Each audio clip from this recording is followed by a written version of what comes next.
Bismillahirrahmanirrahim. Alhamdulillahirabbil alamin. Wassalatu wassalamu ala asyrafil anbiya'i wal mursalin wa ala alihi wa sahbihi ajmain. Qala Syekhul Imamul Muallifu rahimahullah wa adaman naf'a bihi wa barakati ulumi wa bikum fid daraini amin. Qala radhiyallahu ta'ala ankum. Bismillahirrahmanirrahim. Faslun, ini sebuah fasal. Wa idza aqarra al-'abdu alladhi huwa ghairu ma'dhunin lahu fit tijarati, apabila berikrar seorang budak yang tidak diizinkan baginya untuk berniaga. Ada budak, tuannya nggak ngasih izin kalau dagang, berikrar dia dengan apa? Bi ikrarin yata'allaqu bi uqubatin fi badanihi. Ikrarnya itu berkaitan dengan siksaan di badannya. Contohnya apa? Kalau qatlil amdi, seperti membunuh secara sengaja, wazina, berzina, wasariqati, mencuri, wal qadhafi, menuduh perempuan baik berzina, wasyurbil khamri, minum khamar. Maka gimana nih ikrar seperti ini?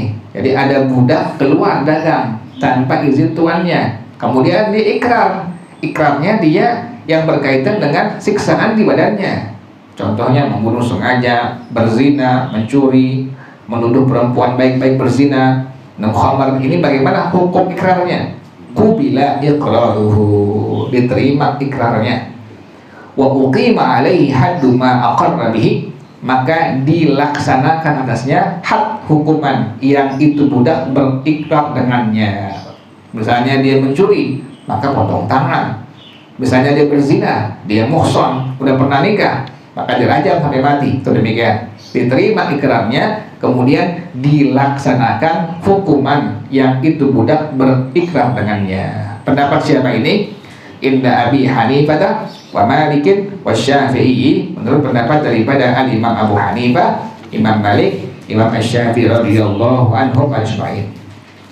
Pendapat yang kedua, waqala Ahmadu, berkata Al-Imam Ahmad bin Hanbal radhiyallahu anhu rahimah, la yuqbalu iqraruhu fi qatlil 'amdi, tidak diterima ikrarnya pada pembunuhan secara sengaja. Jadi Imam Ahmad bin Hanbal berpendapat bahwasanya budak yang demikian modelnya ikrarnya tidak diterima pada masalah pembunuhan secara sengaja. Pendapat yang ketiga, wa qala al-Muzani wa Muhammad bin al-Hasani wa Dawudu, berkata Al-Imam Al-Muzani, murid daripada Imam Syafi'i dua. Pertama Al-Imam Al-Buwaiti, yang kedua Imam Al-Muzani rahimahullah. Jadi dua murid Imam Syafi'i yang menggantikan meneruskan Imam Syafi'i adalah pertama Al-Imam Al-Buwaiti, yang kedua Al-Imam Al-Muzani rahimahullah. Berkata Al-Imam Al-Muzani, Al-Imam Muhammad bin Al-Hasan, juga Al-Imam Dawud radhiyallahu anhum ajmain, la yuqbalu bidzalika, tidak diterima ikrar itu budak dengan hal tersebut. Nah, terima. Jadi budak kalau berikrar demikian yang disebutkan tadi di atas, menurut pendapat dari Al-Imam Al-Muzani, Al-Imam Muhammad bin Al-Hasan, Al-Imam Dawud radhiyallahu anhum, tidak diterima ikrarnya. Kama la yuqbalu fil mali, sebagaimana tidak diterima ikrarnya hal yang berkaitan dengan harta, illa fiz zina was-sariqati faqat, kecuali pada masalah perzinahan dan masalah pencurian. Fa innahu yuqbalu fihima, maka sungguhnya pada masalah perzinahan, pencurian diterima pada keduanya. Jadi pendapat Al-Imam Al-Muzani, pendapat Al-Imam Muhammad bin Al-Hasan, pendapat dari Al-Imam Dawud radhiyallahu anhum, bahwasanya budak kalau berikrar dengan ikrar yang disebutkan tadi, ikrarnya tidak diterima kecuali hanya pada masalah ikrar yang berkaitan dengan zina dan pencurian saja. Wal ma'dzunu idza aqarra bi huquqin, kan tadi budak yang tidak dapat izin dari tuannya tuh, demikian tuh tadi. Masalah yang pertama tadi yang sudah dijelaskan tadi adalah pada masalah budak yang tidak diberikan izin oleh tuannya untuk apa? Berdagang tadi itu. Nah sekarang gimana kalau seandainya ada budak yang dikasih izin oleh tuannya untuk berdagang? Ini bagaimana hukumnya? Wal ma'dunu idza aqarra bi huquqin tata'allaqu bit tijarati. Budak yang diberikan izin oleh tuannya apabila dia berikrar dengan hak yang berkaitan dengan perdagangan, perniagaan, kaqaulihi, seperti ucapan itu budak, dayantu fulanan, aku ngutang dengan seseorang, walahu alayya alfu dirhamin thamanu mabi'in, dan aku ada kewajiban membayar hutang itu kepada itu orang sefulan 1000 dirham, harga dari satu barang yang aku beli. Itu demikian. Jadi ada seorang budak, kan tadi masalah pertama, budak yang tidak diberikan izin oleh tuannya.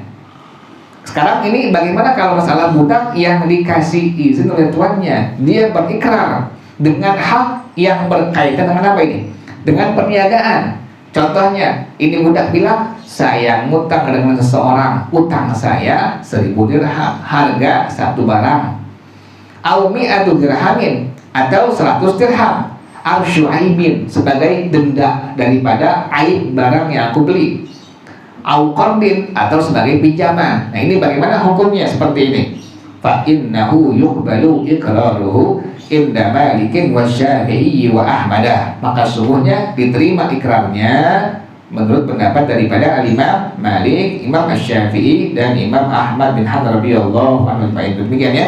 Jadi kalau seandainya budak yang dikasih izin oleh tuannya untuk berdagang, kemudian dia berikrar dengan hak yang berkaitan dengan dagang, contohnya tadi, kata ini budak, saya ngutang pada seseorang, utang saya mencapai 1000 dirham, harga barang, atau 100 dirham dari denda barang yang ada cacatnya, atau pinjaman, maka ikrarnya diterima menurut pendapat daripada Al-Imam Malik, Imam Syafi'i, dan Imam Ahmad bin Hanbal radhiyallahu anhu. Wa ma kana min dainin laisa min mutadamman tijarati, dan sesuatu yang adalah termasuk daripada hutang yang bukan jaminan dari perdagangan, fa innahu fi dhimmatihi la yu'khadhu minal mali alladhi fi yadihi, maka sesungguhnya ada pada tanggungannya yang tidak diambil dari harta yang ada pada tangannya. Kama lau aqarra bi ghasabin, sebagaimana ada budak yang berikrar dia merampas barang orang. Sama demikian tuh bandingannya tuh.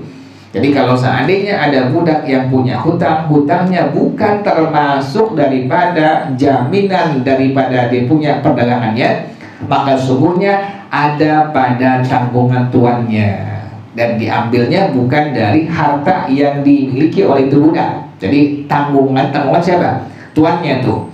Sebagaimana tanggungan itu adalah tanggungan pada masalah kosong. Ada budak dikasih izin oleh tuannya untuk berdagang, kemudian dia ngerampas, maka rampasan yang diambil oleh si budak tadi itu menjadi tanggung jawab si tuannya. Itu demikian. Waqala Abu Hanifah, kemudian yang terakhir berkata Al-Imam Abu Hanifah radhiyallahu anhu, yu'khadu minal mali alladhi fi yadihi, diambil dari harta yang ada pada tangan itu budak, kama yu'khadu minhu ma yatadammanu at-tijarata, sebagaimana diambil daripadanya itu budak sesuatu yang ada jaminan perdagangan atau perniagaan. Allahu a'lam bishawab.